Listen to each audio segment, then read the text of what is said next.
No capítulo 1, Jeremias recebe o chamado de Deus ali para ser profeta, e ele fica meio temeroso, ele tem medo daquilo. E ele fala o seguinte: Senhor, eu não sei falar, porque não passo de uma criança. Ele se considera como uma criança diante de Deus, diante da situação que ele está, diante do conhecimento e do entendimento que ele tem para poder ser, obrigado, irmão, para poder aceitar aquilo que Deus está levando para ele, que é ser profeta sobre o povo, né? E Deus profere para Jeremias 5 palavras ali que são bem pesadas assim.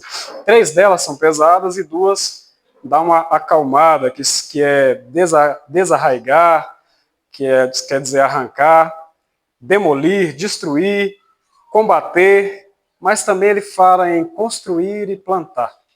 E todo o texto de Jeremias, todo o seu livro está baseado em cima disso, né? São profecias de que Deus vai destruir, Deus vai arrancar, Deus vai combater. O tempo todo Deus está falando dessa forma através do profeta Jeremias. Mas tem uma parte lá no verso 31, no capítulo 31, ele traz um alento, um bálsamo para o coração daqueles que estão ouvindo aquelas palavras duras o tempo todo, né? Deus faz uma promessa para aquele povo. E ele diz o seguinte, no capítulo 31, versículo 1. Naquele tempo, diz o Senhor, serei o Deus de todas as famílias de Israel, e elas serão o meu povo. Naquele tempo, diz o Senhor, serei o Deus de todas as famílias de Israel. Apesar de toda a destruição que está vindo ali naquela nação, apesar de tudo que está acontecendo com aquele povo, Deus diz, eu serei o Deus de vocês. Eu serei o Deus dessa nação. E é engraçado a gente trazer isso para os dias de hoje, que nós estamos vivendo dias difíceis. Dias em que a família tem sido atacada por todos os lados. Dias em que a família tradicional está cada vez mais perdendo sentido. A mídia, tudo milita contra a família. Mas Deus está dizendo, apesar de tudo isso, eu serei o Deus de vocês. E o texto diz assim, o povo dos que escaparam da espada achou graça no deserto. Israel mesmo, quando eu o fizer descansar. Aqui Deus está dizendo que aqueles que perseveraram no deserto, aqueles que conseguiram permanecer firmes ali, achou graça diante do Senhor. Aqueles que se manter de pé até o fim, achará graça diante do Senhor.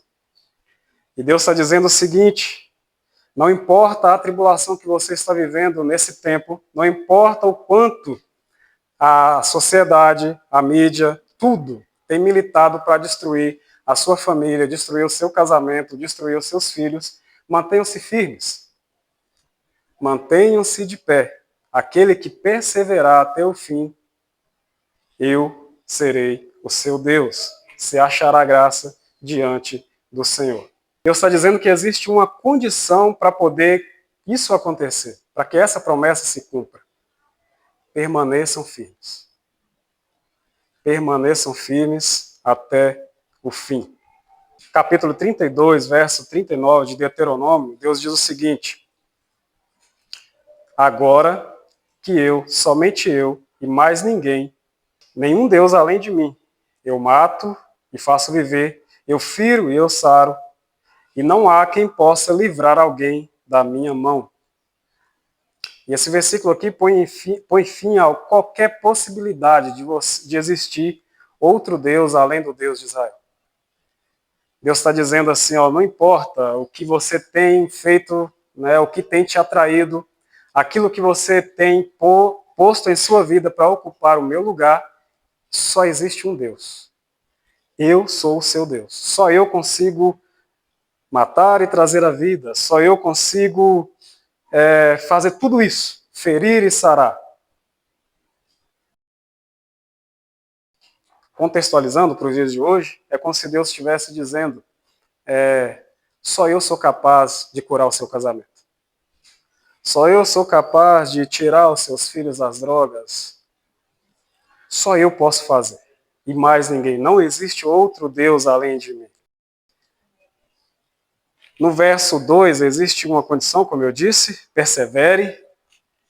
E isso é um pouco difícil nos dias de hoje. Estamos sendo atacados de diversas formas. Os valores que sustentam a nossa instituição têm sido quebrados. A Bíblia diz como criar filhos, a sociedade diz que é de outro jeito. O próprio casamento, que antes Deus estabeleceu de uma forma, hoje você olha para um casamento famoso e fala, não, está tudo certo, se aquele casal separou, por que não? Mas Deus está dizendo, eu posso consertar aquilo que foi quebrado. Eu posso. Persevere, olhe para mim. Precisamos perseverar para que nós não só tratamos a nossa geração, não só possamos ser curados, mas que a próxima geração veja em nós um exemplo para poder seguir. Eu ouvi um teólogo dizendo que estamos a menos de uma geração de entrar em apostasia. Estamos a menos de uma geração de tudo sucumbir, se não abrir os nossos olhos. Se a gente não se atentar a tudo o que está acontecendo. Às vezes a gente se fecha em nosso mundo religioso, e acha que está tudo certo. E a gente esquece de olhar o que está acontecendo lá fora, que impacta na nossa vida. Tem muita coisa impactando a nossa vida. E é como se essa palavra estivesse dizendo assim, ó, Deus estivesse dizendo, olhe para mim. Volte para mim, para que eu possa reconstruir aquilo que foi quebrado. Só eu posso fazer isso.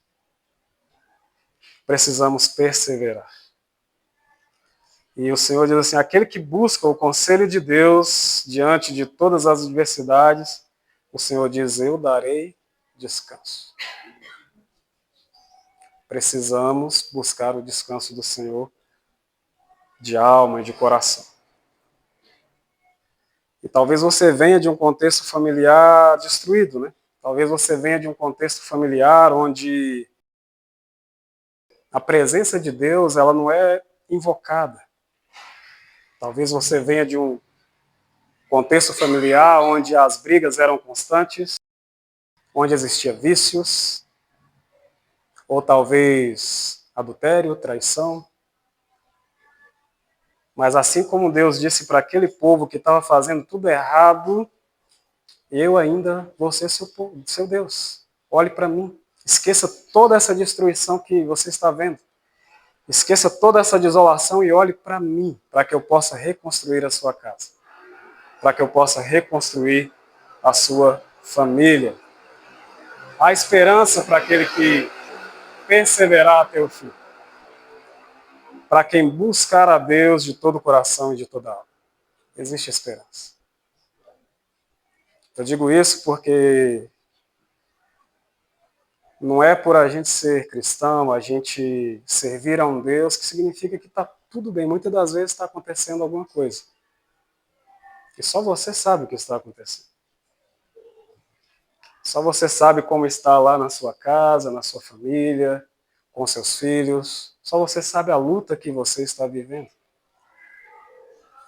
E Deus está dizendo, eu serei o seu Deus. E para isso a gente precisa se voltar para Ele. E Ele está dizendo assim, ó, persevere.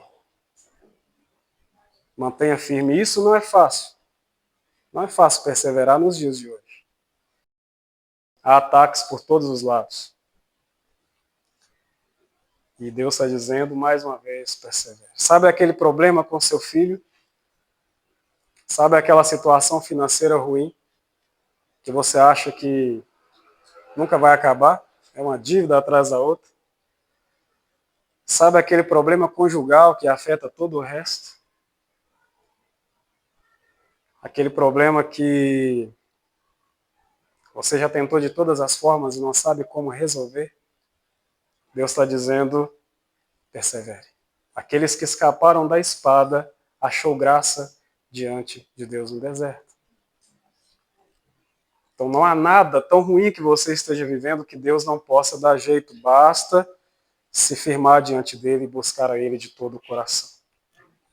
No verso 3, ele fala algo interessante também. Há muito que o Senhor me apareceu dizendo, porquanto com amor eterno te amei, por isso com benignidade te atraí. E aqui Deus está dizendo exatamente isso, era um amor eterno, não é um amor humano. Aquele amor que para você é condicional. Eu te amo porque você é assim ou porque você faz isso. Não, Deus nos ama eternamente. Deus nos ama mesmo antes da gente ser formado, Deus já nos ama. Mas Ele quer que nós vamos até Ele, Ele quer que a gente fique firme. E é o legal dessa passagem que ela fala de reconstrução. E Deus ama isso, né? A Bíblia toda você vai ver Deus reconstruindo algo que foi destruído, algo que foi estragado. O tempo todo você vai ver Deus fazendo isso. E reconstruir uma família não é fácil.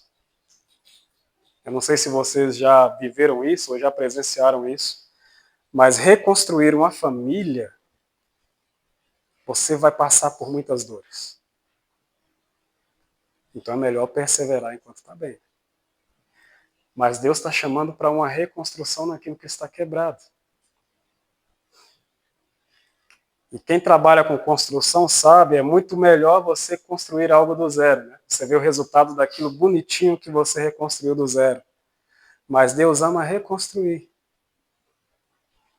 Você pega aquilo que foi quebrado, em termos de valores humanos, consertar dá muito mais trabalho, é muito mais custoso financeiramente. Mas para o reino de Deus isso não tem preço. Reconstruir almas não tem preço.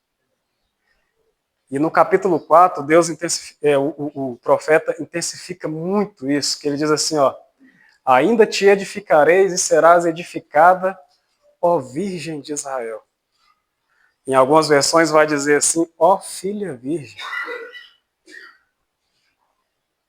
Durante toda a passagem, né, de Jeremias, em alguns momentos ele vai chamar Israel até de prostituta. Agora você imagina pegar alguém nessa condição e fazer dela uma filha virgem. E ele ainda fala, ainda serás adornada com os teus tamborins. Sairá nas danças dos que se alegram. Deus está dizendo que assim como foi no passado, Ele fará novamente. Lembra lá no deserto? Tudo ruim, e Deus provendo. E é engraçado que o povo sempre lamentava. Né? O povo sempre lamentava e fazia tudo errado, e Deus estava ali, insistindo. E somente aqueles que perseveraram alcançaram a cidade ali. Né? E mesmo assim o povo ainda fraqueja. Mas Deus está nos chamando a perseverar o tempo todo. E Ele nos lembra que o seu amor não tem fim, que é um amor atraente. Deus está dizendo que o amor dele é um amor que nos atrai.